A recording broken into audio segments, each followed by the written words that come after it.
बिस्मिल्लाहिर्रहमानिर्रहीम। अस्सलामु अलैकुम स्टूडेंट्स, वेलकम बैक। जी प्यारे बच्चों, कैसे हैं सब? आई होप कि सब खैर वाफियत से होंगे। तो स्टूडेंट्स, आज का हमारा चैप्टर नंबर 11 क्लास 10th का लास्ट टॉपिक है अल्ट्रासाउंड। तो इसको बेटा हम डिस्कस करते हैं। तो ये बहुत ही ज़्यादा इम्पोर्टेंट आर्टिकल है with respect to MCQs, with respect to short question and with respect to long question. तो अब आपने इसको हर लिहाज से इसको याद रखना है। तो लास्ट पे मैं आपको बताऊंगा भी कि अगर ये लॉन्ग क्वेश्चन में आता है तो आपने इसको किस तरह लिखना है और कितने कितने पॉइंट्स आपने लिखने हैं, और अगर ये आपको शॉर्ट क्वेश्चन में आता है तो फिर आपने इसके जो यूजेस हैं वो कितने लिखने हैं और कौन कौन से लिखिएगा। तो अल्ट्रासाउंड क्या होती है? डेफिनेशन है बेटा इसकी कि sounds of frequency higher than 20,000 hertz, इनके वो आवाज़ जिसकी जो फ्रीक्वेंसी है वो 20,000 हर्ट्ज़ से ज़्यादा होती है, which are inaudible to normal human ear, जो एक आम इंसानी कान की रेंज से बाहर होती है, वो इसको सुन नहीं सकता, आर कॉल्ड अल्ट्रासाउंड और अल्ट्रासोनिक और अल्ट्रासोनिक वेव्स। क्लियर बच्चों? अब इसकी डेफिनेशन से आपको अंदाज़ा हो गया है कि ये जो आवाज़ है इसकी फ्रीक्वेंसी कितनी है। तो हमारी जो रेंज होती है वो 20 से 20,000 हर्ट्ज़ तक होती है। तो 20,000 से ज़्यादा वाली आवाज़ को हमने प्रीवियस टॉपिक में क्या नाम दिया था? अल्ट्रासोनिक वेव्स या अल्ट्रासाउंड। और 20 हर्ट्ज़ से जो कम आवाज़ थी उसको भी हमने नाम दिया था इंफ्रासाउंड या इंफ्रासोनिक वेव्स। क्लियर? तो ये जो वेव्स हैं ये कहलाएंगे हायर दैन 20,000 हर्ट्ज़, यानी कि एक नॉर्मल ह्यूमन एयर जो है उसकी ऑडिबल फ्रीक्वेंसी रेंज से ज़्यादा है। ठीक है? तो 20,000 हर्ट्ज़ से ज़्यादा फ्रीक्वेंसी वाली जो आवाज़ होती है उसको बेटा कहते हैं अल्ट्रासाउंड या अल्ट्रासोनिक। ओके बच्चों, उसके बाद आगे इसके बेटा यूजेस हैं। Ultrasound waves carry more energy and higher frequency than audible sound waves. ठीक है? तो ऑडिबल साउंड वेव्स जो होती हैं वो 20 से 20,000 हर्ट्ज़ तक होती हैं। तो ऑडिबल जो साउंड होती है उसकी जो फ्रीक्वेंसी है वो कम होती है और अल्ट्रासाउंड की जो फ्रीक्वेंसी होती है वो ज़्यादा होती है। Clear? Therefore according to the wave equation V is equal to F lambda, the wavelength of ultrasonic wave is very small and very useful for detecting very small objects। ठीक है? तो इनकी जो वेवलेंथ है, वेवलेंथ कम होने की वजह से ये छोटे छोटे जो ऑब्जेक्ट्स हैं उनको आसानी से क्या कर सकती है? डिटेक्ट कर सकती है। ठीक है? V is equal to F lambda उसने बताया कि V is equals to F lambda। अब चूँकि इसकी जो स्पीड है वो तो रहनी है कांस्टेंट। किसी भी एक स्पेसिफिक मीडियम में जो किसी भी वेव की जो स्पीड होती है वो कैसी रहती है बेटा? फिक्स रहती है। अगर ये स्पीड फिक्स्ड है तो F और लैम्डा के दरमियान बेटा क्या रिलेशन हो जाएगा? यस, तो F और लैम्डा के दरमियान रिलेशन हो जाएगा इन्वर्स। तो चूँकि इनकी फ्रीक्वेंसी बहुत ज़्यादा होती है तो लिहाजा इनकी जो वेवलेंथ वो बहुत कम होगी। तो वेवलेंथ कम होने की वजह से हम छोटे छोटे ऑब्जेक्ट्स को आसानी से with the help of ultrasonic waves detect कर पाते हैं। तो जितनी वेव की वेवलेंथ बेटा छोटी होती जाएगी उतने ही हम स्मॉलर ऑब्जेक्ट्स को बड़ी ही प्रिसाइजली डिटेक्ट कर पाएंगे। ये बात याद रखिएगा। तो अल्ट्रासाउंड वेव्स की जो फ्रीक्वेंसी है वो हायर और वेवलेंथ कम होने की वजह से it is very useful for detecting very small objects. Clear? उसके बाद ultrasound are utilized in medical and technical fields. क्या अब इसको हम मेडिकल में भी और टेक्निकल फील्ड्स के अंदर भी हम इसको इस्तेमाल कर सकते हैं। अब मेडिकल के अंदर हम इसको कैसे इस्तेमाल कर सकते हैं? तो मेडिकल के लिए ये तीसरा पॉइंट उसने आपको बताया हुआ है और टेक्निकल के लिए उसने आपको ये लास्ट वाला जो पॉइंट उसको अपने डिस्कस किया हुआ है। क्लियर? अब मेडिकल फील्ड में क्या होता है कि in medical field ultrasonic waves are used to diagnose and treat different elements. ठीक है? तो मेडिकल फील्ड के अंदर हम अल्ट्रासोनिक वेव्स को इस्तेमाल करते हैं डिफरेंट बीमारियों को जब वो डायग्नोज करने के लिए और उसकी ट्रीटमेंट के लिए। ठीक है? एलिमेंट्स का मतलब होता है अलालत। ठीक है? मतलब कोई भी बीमारी की वजह से कोई वहाँ पर डिफेक्ट क्रिएट हो जाए तो उसको बेटा एलिमेंट्स कहते हैं। So in medical field ultrasonic waves are used to diagnose and treat different elements, मतलब डिसीज़, मुख्तलिफ डिसीज़ की ट्रीटमेंट के लिए और डायग्नोज पर्पसेस के लिए हम मेडिकल फील्ड के अंदर अल्ट्रासोनिक वेव्स को इस्तेमाल करते हैं। Clear? For diagnosis of different disease. ठीक है? मुख्तलिफ बीमारियों की डायग्नोसिस के लिए ultrasonic waves are made to enter the human body through transmitters, के ट्रांसमीटर की मदद से हम अल्ट्रासोनिक वेव्स को जब वो इंसानी बॉडी के अंदर एंटर कराते हैं these waves are reflected differently by different organs. तो जब ये वेव जब उन ऑर्गन के साथ जाके टकराती है तो रिफ्लेक्ट होती है। तो चूँकि बहुत सारे ऑर्गन्स हैं तो डिफरेंट ऑर्गन से वो डिफरेंट जब वो रिफ्लेक्ट होती है। The reflected waves are then amplified to form, वही जो रिफ्लेक्टेड वेव हैं वो दोबारा फिर एम्पलीफाइड होती हैं। अब एम्पलीफाइड का मतलब यहाँ पे ना, ये आपको तो खैर अभी समझ में शायद नहीं आएगा। इसका हमने कंप्यूटर के साथ लगाया होता है साथ। जैसे ये डॉक्टर हज़रात हैं, किसी भी पेशेंट के बॉडी के अंदर ये ट्रांसमीटर की मदद से जब वो अल्ट्रासोनिक वेव्स को एंटर कराते हैं, ठीक है, तो फिर क्या होता है, वो वेव जब रिफ्लेक्ट होकर वापस आती है तो उनको हमने रिसीव करना होता है, और रिसीव करके उन वेव्स को हम एम्पलीफाई करते हैं, मतलब हम उसको स्क्रीन के ऊपर जब वो वाज़ह करके देखते हैं, ठीक है। तो कंप्यूटर के साथ इसका सारा लिंक्ड होता है।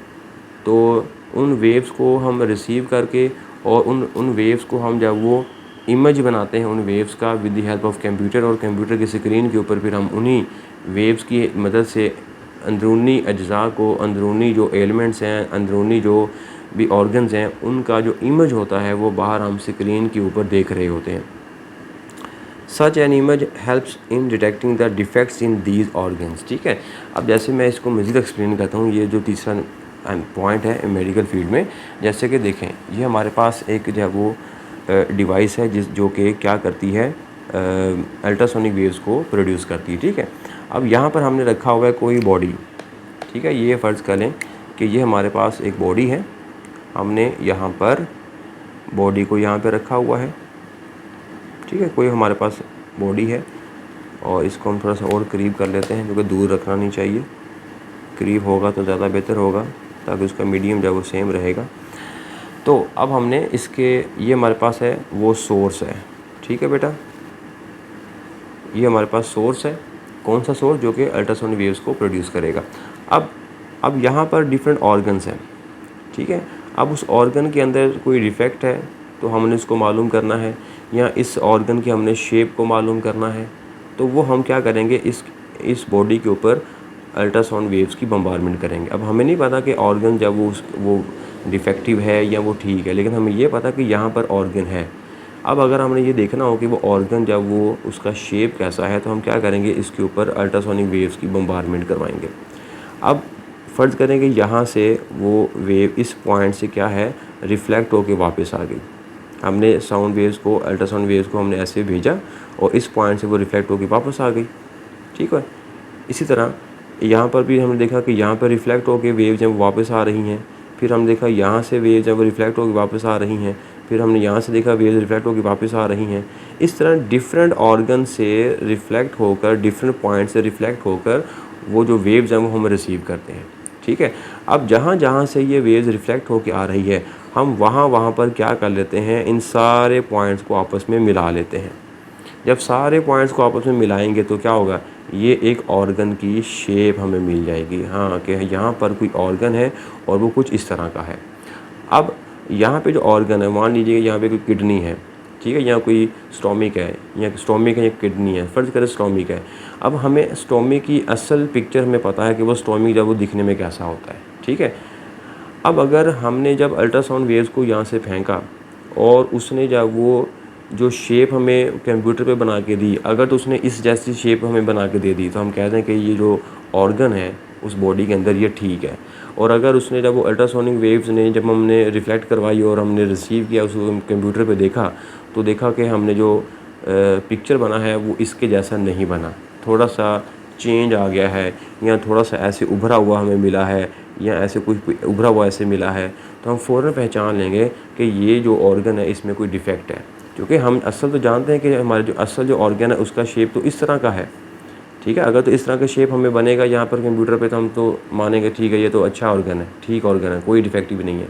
लेकिन अगर इस ऑर्गन के अंदर इसके अलावा कोई और एक्स्ट्रा चीज़ हमें मिल गई, ठीक है, कोई, तो वो जो एक्स्ट्रा चीज़ होगी इसका मतलब है कि वो इसके अंदर डिफेक्ट होगा, ठीक है। तो इस तरह हम बहुत सारी ऐसे अल्ट्रासोनिक वेव्स को ऐसे भेजते हैं और वो डिफरेंट ऑर्गन से आकर रिफ़्लेक्ट होकर हम उसको रिसीव करते हैं, और रिसीव करने के बाद हम उसको कंप्यूटर के ऊपर एम्पलीफाई करते हैं, देखते हैं, तो हमें पता चलता है कि यहाँ पर कोई ऑर्गन है, और अगर वो ऑर्गन है तो वो क्या वो डिफेक्टिव है या वो ठीक है, यह सारा मालूमात हम कंप्यूटर पर देख रहे होते हैं, ठीक है। तो इस तरह हम मेडिकल फील्ड के अंदर इन अल्ट्रासाउंड वेव्स को इस्तेमाल करके डिफरेंट ऑर्गन्स का जब वो पता लगाते हैं कि वो उसमें कोई बीमारी है या कोई इसमें डिफेक्ट है या नहीं है। ये है इसका मेडिकल यूज़ के अंदर इसका इस्तेमाल। तीसरा पॉइंट हमारे पास है powerful ultrasound is now being used to remove blood clots formed in arteries. ठीक है, कि डिफरेंट आर्टरीज के अंदर अगर कोई जो खून है वो जम जाता है, क्लॉट्स बन जाते हैं, उसके मुंजमद हो जाता है खून। ठीक है, जैसे यहाँ पर हमारे पास ये फ़र्ज़ करें आर्टरी है, इस आर्टरी के अंदर ये जो वो थोड़ा सा ये खून जम गया, हम क्या करेंगे, इसके ऊपर पावरफुल ये जो अल्ट्रासाउंड वेव्स हैं इसको हम फॉल करवाएंगे। चूँकि इनकी एनर्जी बहुत ज़्यादा होती है, फ्रीक्वेंसी बहुत कम होती है, ज़्यादा होती है। फ्रीक्वेंसी अगर इसकी ज़्यादा है तो इसका मतलब इसकी जो एनर्जी है वो भी क्या होगी बेटा, ज़्यादा होगी। तो ज़्यादा एनर्जी वाली वेव्स को जब हम इसके ऊपर फॉल करवाएंगे तो ये इसको क्लॉट्स को क्या कर देगा, तोड़ देगा, ब्रेक डाउन कर देगा। ठीक है, और जब ये टूट जाएगा तो यहाँ पे दोबारा फिर से जो रवानगी है, वो जो ब्लड की जो रवानगी है वो दोबारा फिर से शुरू हो जाएगी। ठीक है, तो इस तरह हम ब्लड क्लॉट्स को तोड़ सकते हैं, उसको टुकड़े कर सकते हैं उसके with the help of ultrasonic waves, powerful ultrasonic waves, इसकी बम्बारमेंट करवा कर। क्लियर। तो इस तरह हम जब वो अल्ट्रासोनिक वेव्स के ज़रिए से जो ब्लड क्लॉट्स जो खून जम जाता है आर्टरीज़ के अंदर, उसके ऊपर अल्ट्रासाउंड को फॉल करवा कर उसको तोड़ कर हम वहाँ से उसको रिमूव कर सकते हैं। Ultrasound can also be use to get the pictures of thyroid gland for diagnosis purposes. ठीक है, तो जो गिल्लड़ की जो बीमारी होती है गले के अंदर, गिल्लड़ की बीमारी जिसको बोलते हैं, तो अल्लाह माफ़ करे वो बड़ी ही बुरी तरह की बीमारी होती है, इंसान उसमें अजीबोगरीब सा लगता है। खैर, तो जो थायराइड ग्लैंड होता है, जो गिल्लड़ के जो बीमारी होती है, उसको भी डायग्नोस करने के लिए हम जो है वो अल्ट्रासोनिक वेव्स को जब वो यूज़ करते हैं, हम उसकी पिक्चर्स को जब वो बनाते हैं, अल्ट्रासोनिक वेव्स को हम जब वो थायराइड ग्लैंड के ऊपर फॉल करते हैं और रिफ्लेक्ट हो गई, ये सारा मामला, ये अभी तक ये सारा, ये भी जो है ना, ये पॉइंट नंबर 3 है और ये पॉइंट नंबर 4 है और ये पॉइंट नंबर 5 है, ये सारे मेडिकल यूज़ है इसका, याद रखिएगा। आपको शॉर्ट क्वेश्चन आ सकता है कि how ultrasound waves are use in a medical field. तो फिर बेटा आप यहाँ तो आप तीसरा पॉइंट लिख दें या आप ये दोनों पॉइंट लिखेंगे, ये बात याद रखिएगा। ठीक है, क्वेश्चन आता है how ultrasonic waves are use in medical field, या तो आप अकेला ये तीसरा पॉइंट लिख दें, ये वाला पॉइंट नंबर 3 लिख दें ये वाला, या आप जो है वो ये चौथा पॉइंट लिखेंगे और पांचवा पॉइंट इकट्ठा लिखेंगे, ये वाला एक बना कर लिखेंगे। ठीक है ना, एक नंबर इसका हो जाएगा और एक नंबर इसका हो जाएगा। अगर नहीं तो फिर आप ये तीसरा पॉइंट ये पूरा आपको लिखना पड़ेगा 2 नंबर के लिए। तो इस तरह जब आपने इसको याद रखना है। क्लियर। तो थायराइड ग्लैंड जो है, इसका हमने इसकी टू गेट द पिक्चर्स, इसकी हमें पिक्चर्स को अगर हमने हासिल करना है तो फिर हम जब अल्ट्रासोनिक वेव्स को जब वो यूज़ करते हुए, जैसे हमने ये वाला स्टोमिक का हमने डायग्राम बनाया था with the help of ultrasonic waves, इसके ऊपर हमने वेव्स को फॉल करवाया था और इसकी जो है वो पिक्चर को हमने कंप्यूटर पे बनाया था और देखा था कि ये स्टोमिक जब वो ठीक है या नहीं है। तो इसी तरह हम जो गिल्लड़ के जो होते हैं, थायराइड ग्लैंड होता है, उसके ऊपर भी हम अल्ट्रासोनिक वेव्स को फॉल करवाते हैं और फॉल करवा कर हम उसकी पिक्चर्स लेंगे। ठीक है, तो फिर हम उस पिक्चर्स को जब वो स्टडी करते हैं डॉक्टर हज़रात, और उसको जब वो देखते हैं कि इस बीमारी जब वो कैसे है और इसको किस तरह ठीक किया जा सकता है वगैरह वगैरह। उसके बाद ये जो पॉइंट शुरू होने वाला है बेटा, ये वाला है पॉइंट है आपका टेक्निकल फील्ड का, याद रखिएगा। ठीक है, मेडिकल फील्ड में तीसरा, चौथा, पाँचवा पॉइंट होगा और टेक्निकल फील्ड का ये हमारा पास आ गया छठा पॉइंट। क्लियर। तो छठा पॉइंट है, छठा और फिर आगे सातवां भी आएगा। छठा और सातवां जो पॉइंट है ये आपका जब वो टेक्निकल फील्ड्स के अंदर है। Clear. Ultrasound is use to locate underwater depths और is use for locating objects lying deep on the ocean floor etcetera. Ultrasound जब वो कहता है हम इस्तेमाल कर सकते हैं कि अंडर वाटर जो गहराई है, पानी की जो गहराई है ना, यहाँ से लेकर यहाँ तक पानी कितना गहरा है, समुद्र कितना गहरा है, इसकी गहराई को मालूम करने के लिए इस्तेमाल कर सकते हैं। फॉर लोकेटिंग ऑब्जेक्ट्स, या इसके अंदर जब वो जो ऑब्जेक्ट्स पड़े होंगे समुद्र की तह में, या यहाँ पे करके कोई ऑब्जेक्ट पड़ा होगा तो उन ऑब्जेक्ट्स को लोकेट करने के लिए laying deep on the ocean floor. ठीक है, जो ओशन फ्लोर में जो ऑब्जेक्ट्स होते हैं, जो दफन होते हैं, मदफन होते हैं कई पुराने कई सालों पहले, ठीक है, पानी के समंदर में वो दफन है, तो उन ऑब्जेक्ट्स को जब हमने अगर मालूम करना है, ठीक है, उनको लोकेट करना है, तो उसके लिए भी हम जब वो अल्ट्रासोनिक वेव्स को इस्तेमाल करते हैं। तो ये जो तकनीक है जिससे हम जो है वो अल्ट्रासोनिक वेव को इस्तेमाल करते हुए जो समंदर की जो गहराई है उसको हम मालूम करते हैं, या जो उसके अंदर जो ऑब्जेक्ट्स पड़े हुए हैं उनकी शेप को देखते हैं, उनके साइज़ को देखते हैं।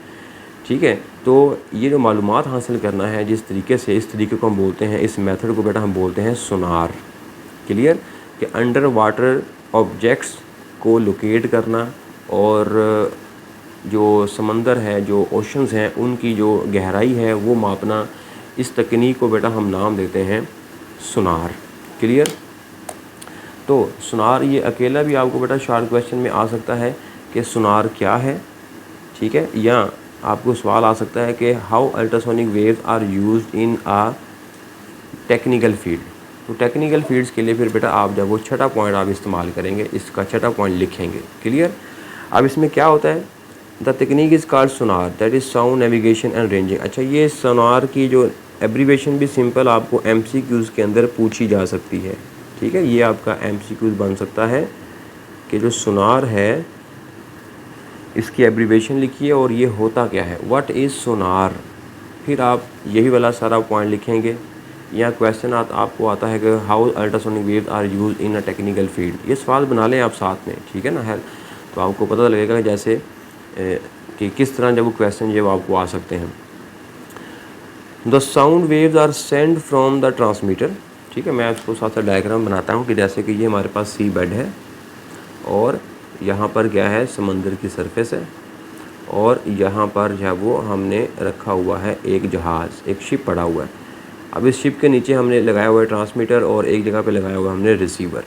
अब क्या होगा कि यहाँ पे साउंड वेव ऐसे आएंगी, साउंड वेव मतलब अल्ट्रासोनिक वेव्स। ठीक है, वो ऐसे आई और सी बेड से रिफ्लेक्ट होकर वापस यहाँ पर आएंगी। ठीक है, ऐसे वापस आएंगी। अब क्या होगा कि हम इसको यहाँ से फेंकते हैं, अल्ट्रासोनिक वेव्स को यहाँ से ट्रांसमिट करते हैं, तो साथ ही हम टाइम नोट करना शुरू कर देते हैं। ये सारा इसके अंदर, शिप के अंदर बिल्ड एंड सारा प्रोसेस हो रहा है। ठीक है, जो ही हम इसको अल्ट्रासाउंड को यहाँ से फेंकते हैं तो साथ ही जब वो टाइम है वो शुरू हो जाता है, और फिर जब वो दोबारा ये वापस आता है, जब ये रिसीव करते हैं हम इन वेव्स को, तो टाइम हमारा स्टॉप हो जाता है। तो हम इस तरह टाइम को नोट कर लेते हैं कि जो टाइम है उन साउंड वेव्स को, अल्ट्रासोनिक वेव्स को कितना टाइम लगा है जाने में और वापस आने में, उस टाइम को हमने कर लिया बेटा नोट। ठीक है, वो टाइम नाउन हो गया, ये टाइम जो है वो क्या हो जाएगा, नाउन। क्लियर? अब उसके बाद पानी के अंदर जो साउंड की स्पीड होती है वो हम मालूम है। ठीक है, वो तो हमें मालूम होता है कि साउंड की जो स्पीड है वो चेंज नहीं हो रही है, क्योंकि चेंज तो तब होगी ना जब ये अपना मीडियम चेंज करेगी। लेकिन यहाँ पे तो through out the water speed तो चेंज नहीं होनी है, क्योंकि जाने में क्या है, जाने में भी पानी है और वापस आते हुए भी पानी है। ठीक है, तो पानी है हर जगह पे, तो लिहाजा मीडियम चेंज नहीं हो रहा। तो अगर मीडियम चेंज नहीं हो रहा तो हमारे पास जो स्पीड है वो भी चेंज नहीं होगी, और स्पीड जब वो पानी के अंदर, वो भी हम जानते हैं कि वो भी नाउन है। क्लियर? अब टाइम का हमें पता चल गया और स्पीड का हमें पता चल गया। अब हम मालूम करना चाहते हैं कि यहाँ से लेकर यहाँ तक ये जो गहराई है, ठीक है, यहाँ से लेकर यहाँ तक ये जो डिस्टेंस बनता है, ये जो गहराई बनती है, ये कितनी है। तो इस डिस्टेंस को हम बेटा मालूम कर सकते हैं। क्लियर? ये डिस्टेंस को हम मालूम कर सकते हैं। अब देखें, अब टोटल डिस्टेंस जब वो यहाँ से लेकर यहाँ तक कितना हुआ है, अगर देखें, अगर यहाँ से लेकर यहाँ तक अगर s है, यहाँ से लेकर यहाँ तक ये डिस्टेंस हमारे पास कितना s है, तो जाने में भी s डिस्टेंस लगा होगा और वापस आने में भी s डिस्टेंस लगा होगा। ठीक है, जाने में भी अगर d डिस्टेंस है तो वापस आने में भी d डिस्टेंस होगा। क्लियर? तो s बराबर ये कितना हो गया, टोटल डिस्टेंस कितना हो गया, 2d हो गया। अब हम जानते हैं फार्मूला कि s is equals to vt। अब जो डिस्टेंस है वो हमारे पास कितना है टोटल, जाने में और वापस आने में, वो हमारे पास बेटा 2s, जाने में s और वापस आने में भी s is equal to vt। तो यहाँ से अगर हम s मालूम करेंगे तो हमारे पास बेटा आ जाएगा vt/2। तो ये बेटा हमारे पास फार्मूला आ गया, s बराबर है vt/2। अब इस फार्मूले की मदद से हम क्या कर सकते हैं कि ये जो समंदर है इसकी हम गहराई को माप सकते हैं। ठीक है, s यहाँ पे क्या कहलाएगा, depth of ocean, distance from the surface of the water to the sea bed is called the depth of the ocean. Clear? तो इस फार्मूले की मदद से हम क्या कर सकते हैं, डेप्थ ऑफ द ओशन मालूम कर सकते हैं। अब यही उसने बात यहाँ पे लिखी हुई है, the sound waves are send from the transmitter, the sound waves को हम ट्रांसमीटर की मदद से सेंड करते हैं, and receiver collects the reflected sound, और एक रिसीवर जो है वो साउंड को रिफ्लेक्ट करके रिसीव करता है।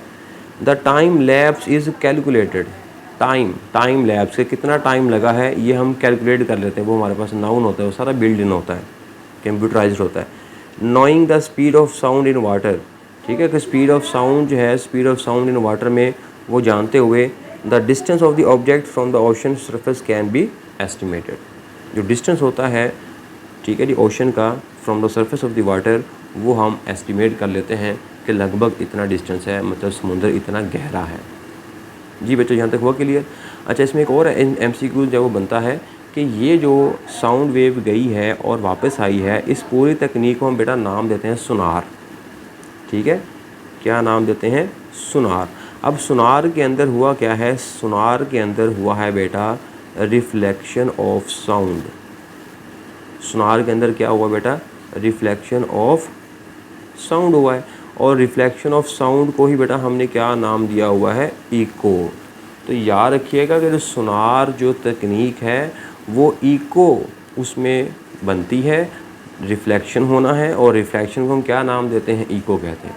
तो ये जो गहराई है ना, ये इको की मदद से हम मालूम करते हैं, इको मेथड कहते हैं इसको। तो सुनार जो है वो कौन सा मेथड इस्तेमाल करता है? Eco method. ये पॉइंट याद रखिएगा, ठीक है। इको प्रोड्यूस होता है यहाँ पर जिसकी मदद से हम जो है वो समंदर की जो गहराई है वो हम माप सकते हैं। तो ये भी MCQ आपको याद रखना है, पॉइंट आपको याद रखना है। उसके बाद हम बात करते हैं नेक्स्ट, आगे चलते हैं। ये हमारे पास है बेटा नेक्स्ट जो है, sonar ranging is also use to see the shape and the size of the objects, ठीक है। जो सोनार रेंजिंग है उसको हम क्या कर सकते हैं? शेप मालूम करने के लिए इस्तेमाल कर सकते हैं, और साइज़ ऑफ द ऑब्जेक्ट इस्तेमाल करने के लिए हम मालूम कर सकते हैं। कैसे? जैसे हमने ऑर्गन का शेप हमने मालूम किया था अभी हमने, ठीक है, पॉइंट नंबर 3 के अंदर हमने क्या किया था? ऑर्गन का शेप हमने मालूम किया था ना, उसके ऊपर बम्बारमेंट करके। इसी तरह हम अल्ट्रासोनिक वेव्स को समंदर में हम जब उस बॉडी के ऊपर अल्ट्रासोनिक वेव्स को फॉल करते हैं, बम्बारमेंट करते हैं, तो अल्ट्रासोनिक वेव्स हैं वो उस बॉडी के डिफरेंट पार्ट से टकरा कर वापस आती है, और हम उसको ऊपर शिप के अंदर बैठ के उसको रिसीव कर लेते हैं। तो इस तरह हम उस बॉडी के, क्योंकि बॉडी के ऊपर, बॉडी से जब डिफरेंट ऑर्गन से, डिफरेंट पार्ट से जब वो साउंड वेव रिफ्लेक्ट होके आएगी, जैसे मिसाल के तौर पर यहाँ पर हमने साउंड वेव को यहाँ से भेजा, ठीक है ना, बहुत सारी साउंड वेव्स को हम यहाँ पे ऐसे भेजते हैं, बहुत सारी वेव्स होती हैं। अब वो साउंड वेव जब वो यहाँ पे पड़े हुए ऑब्जेक्ट से यहाँ से रिफ्लेक्ट होकर वापस आई, यहाँ से रिफ्लेक्ट होकर वापस आई, यहाँ पे, यहाँ से, यहाँ से, इस तरह डिफरेंट पार्ट से वो रिफ्लेक्ट होकर वापस आ रही थी, और उसको हम क्या करते हैं? ऊपर रिसीव करते हैं, ठीक है। तो ये जो अगर इन तमाम पॉइंट्स को हम जब वो आपस में मिलाते हैं तो हमारे पास ये कोई एक शेप बन जाएगी, और ये शेप जब वो हम ऊपर ऐसे ऊपर कंप्यूटर पे देख रहे होते हैं, क्लियर। तो इस तरह हम जो है वो उस समंदर के अंदर, उस पानी के अंदर जो ऑब्जेक्ट्स जो हैं वो पड़े होते हैं, उनका साइज़ हम देख सकते हैं, उनकी हम शेप को देख सकते हैं कि किस तरह जब वो उसका जो शेप है उस ऑब्जेक्ट का जो कि समंदर में पड़ा हुआ है, उसकी शेप किस तरह की, उसका साइज़ किस तरह का है, ठीक है बच्चों। उसी के आगे टेक्निकल फील्ड में इसका और यूज़ है, cracks appear in the interior of the moving parts of the high speed heavy machine such as turbine engine of the ships and the aeroplanes due to excessive use, ठीक है। Excessive use यानी कि ज़्यादा बार use होने की वजह से जो इंजन्स होते हैं शिप्स के, और टर्बाइन जो होते हैं या एरोप्लेन जो होते हैं, उनकी मशीनरीज़ के अंदर जब वो थोड़े से क्रैक्स पैदा हो जाते हैं। These cracks are not visible from the outside, ठीक है। इन क्रैक्स को, ये बहुत ही मामूली होते हैं, बहुत छोटे होते हैं, तो इसलिए हम इसको नेकेड आई से बाहर जब इसको हम देख नहीं पाते हैं कि क्रैक्स हैं या नहीं, ठीक है। But they can be very dangerous, तो वो बहुत ज़्यादा ख़तरनाक साबित हो सकते हैं। So such cracks can be detected by ultrasonic, तो उन क्रैक्स को जो कि बहुत ही मामूली से होते हैं, मूविंग पार्ट्स जो है वो moving parts of high speed machineries जो हैं उनके ऊपर जो ये क्रैक्स बनते हैं, उन क्रैक्स को डिटेक्ट करने के लिए फिर हम उन क्रैक्स के ऊपर क्या करते हैं? अल्ट्रासोनिक वेव्स की बम्बारमेंट करते हैं, ठीक है। जैसे कि क्या है कि हमारे पास ये हमारे पास एक मूविंग पार्ट है, ठीक है। मान लीजिए कि ये हमारे पास एक मूविंग पार्ट है जो कि ठीक है, नया है।